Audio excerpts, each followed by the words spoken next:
Hey everyone, it's that time again. We're gonna review another movie.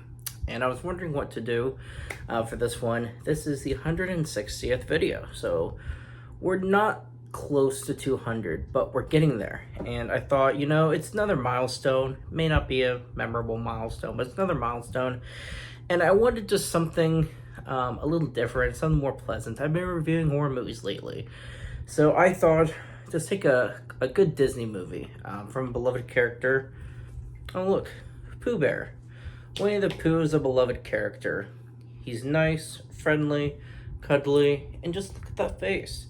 So we're going to review one of his movies. He is one of the most friendliest bears around. Until he wasn't. Winnie the Pooh, Blood and Honey, has so much violent sort of themes in this movie that it's just entertaining.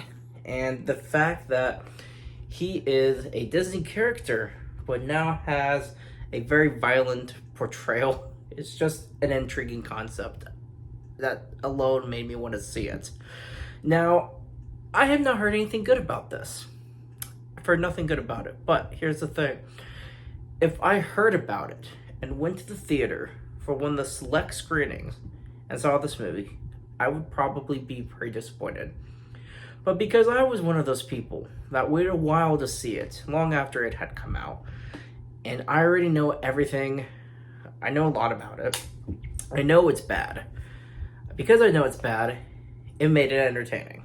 So somehow this movie got a steelbook from Scream Factory. So it's got the nice bloody front. It's got sort of the back so you can get a picture of Piglet in this movie. And of course it's a bunch of teenagers or college kids or whatever they are. And so it's just going to be a slaughter fest. Except instead of some grisly creature, it's Winnie the freaking Pooh doing the killing. And the concept alone is entertaining enough.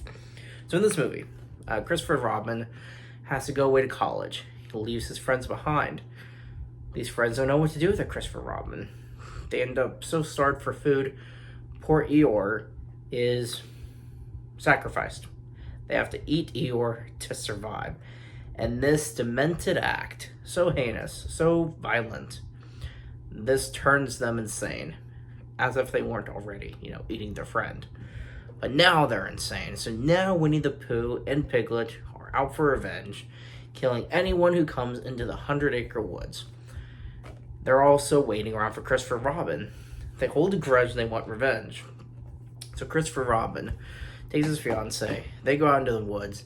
And this is the first murder in the movie. His fiancée is murdered right in front of him. He's taken prisoner by Winnie the Pooh.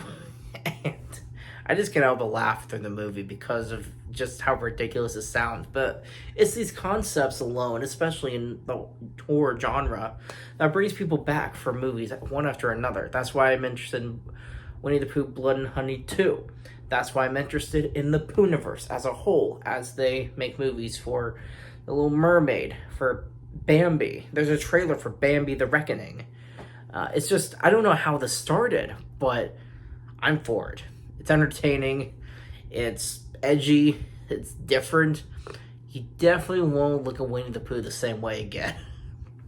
So, let's just say I do not have him on some shelf watching me at night. He's turned around, he's put away, he's thrown in the closet. So, this movie, Christopher Robin, is now taken prisoner, and there is now a new group of young people who happen to vacation near where Pooh resides, in the 100-acre woods.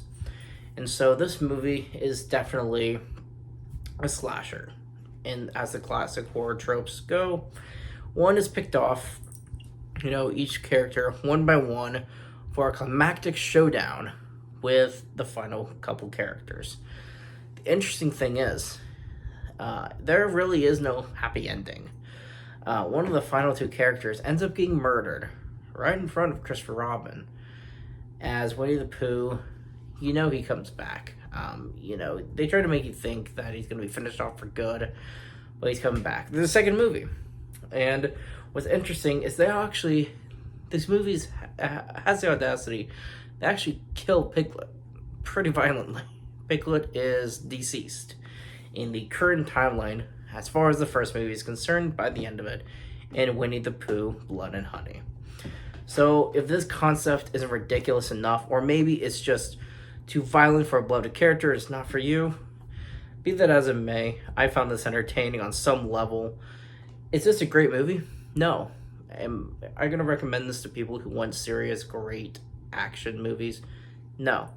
Am I going to recommend this to longtime horror fans? No. If people say, hey, I heard there's a Winnie the Pooh movie, is it violent? I'm going to say, check this out. So, as I said, the concept alone, there's really nothing else to it. It's just Winnie the Pooh going on a murder spree because Christopher Robin lived his own life. So, I can't wait to see where the franchise goes. I haven't seen the second one. I want to check it out. And I can't wait to see where the Poohniverse takes us. We've had the Marvel Cinematic Universe. DC's had their own universe. Star Wars has been ever expansive ever since 2015. And now the Poohniverse has sprung to life. And I'm intrigued. Do I have hype? No. But I'm very much intrigued. And I definitely want to check out what this new franchise has to offer. So, if you like Winnie the Pooh and you don't want to see his memory tainted, I wouldn't check this one out. But if you just love the concept alone and you're intrigued, even in the slightest, see for yourself, see what it's all about. There's some interesting kills. Is it real creative? But it's interesting to watch, so I liked it. It was a fun movie, that's all it is. It's surface level fun. That's where it starts and ends, so we'll see where the franchise goes from here, guys. It would be hilarious if this movie ended up just becoming a staple for its own franchise. This would be like those bad movies that had the better sequels later. But we'll see. Blood and Honey, Winnie the Pooh, Blood and Honey, Part 2, at one point had 100% on Rotten Tomatoes. It did not hold that rating for very long, but at one point it did have 100% on Rotten Tomatoes. So there you go. All right, keep it digging, everyone.